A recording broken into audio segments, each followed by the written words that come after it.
After reading the Revenge of the Sith novelization, I noticed a lot of differences that really change how you think of each character in the Episode 3 movie. Today, I'm going over 7 differences that I noticed when reading the Revenge of the Sith book.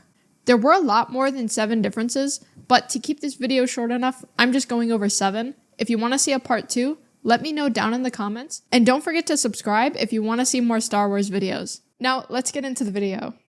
The first difference happens pretty early in the book. Right before Anakin and Obi-Wan's duel with Count Dooku, we hear Palpatine and Dooku discussing their plans. Palpatine tells Dooku that the plan is to get Anakin to surrender and to kill Obi-Wan. Obi-Wan is Anakin's last connection to the Jedi, so without Obi-Wan, Anakin would have no reason to stay allied to the Jedi.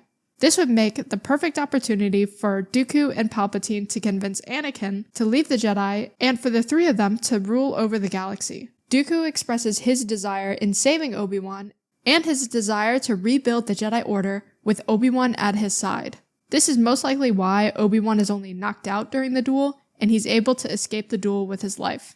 Then the story progresses similar to the movie where Obi-Wan is knocked out and Anakin is able to overpower Dooku. Then the book goes over a little difference after Dooku is gone when we hear a lot more of Anakin's inner dialogue as he thinks back to what he just did to Dooku. He remembers the night of slaughtering the Tusken Raiders. He says that it was an entirely different person that took control of him that night. But now, as he stands before Palpatine, he really regrets what he just did to Dooku. He says he was in full control of his actions, and he can't believe that he took the life of an unarmed man. And to go over something happier in the video, the next difference goes over Anakin and Padme's relationship. The novelization goes deeper into Anakin's affection and excitement towards Padme's pregnancy. We see the gentle and caring side that Padme fell in love with, and the couple get to discuss the possible gender of the baby. We also see a lot more of his internal anguish as he fears the loss of Padme's life. As a reader, you really begin to understand why Anakin needs to get promoted to Jedi Master. In the movie, to the audience, it seems like Anakin is trying to rush the Jedi Council in their decision to make him a Jedi Master. So in the novel, it's really clear that Anakin wants to get promoted to Jedi Master so he can use more resources in the Jedi Temple. Sometimes Jedi resources like Jedi information in the library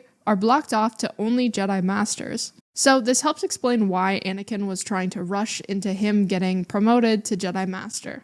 The next detail we get in the novel is about the Jedi Council. The novelization shows some of the Jedi Council's true colors.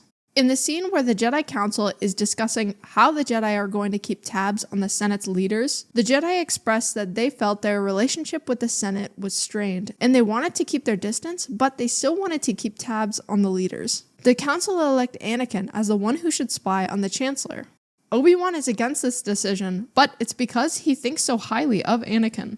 Obi-Wan knew that Anakin is such a loyal friend, and he wouldn't do anything to risk ruining a long friendship. Mace Windu actually says that this would be another reason for Anakin to start spying on the Chancellor. The Jedi Council were intimidated by Anakin's connection to Palpatine. They felt that severing Anakin and Palpatine's relationship was a good thing overall. So Anakin spying on Palpatine was a win-win scenario. The Jedi get a spy, and Anakin is no longer close to the Senate. And the next major difference about the novel is just how much the story goes into Anakin's character. In the movie, Anakin comes off as very proud, confident, impatient, yet extremely conflicted. In the novel, we get to see that Anakin is actually very anxious, and we get to see more of why he is so conflicted. Anakin tells Padme that he wants to leave the Jedi Order to take care of her and their child. Padme encourages Anakin to stay in the Order because he has become such a beloved hero of the Clone Wars. His nickname across the galaxy is the hero with no fear. In reality, Anakin in the novel is very fearful and self-conscious. He is terrified of the visions he sees of his wife. He expresses that the Jedi Council doesn't trust him, and he thinks Obi-Wan is a big part of their distrust. He expresses to Padme that whenever he talks to the Council, he can sense their fear towards him, and it makes him feel like an outcast. He is ready to leave the Jedi, but he hesitates because he feels like he needs help with trying to save Padme. This is yet another detail that we don't get to see in the movie.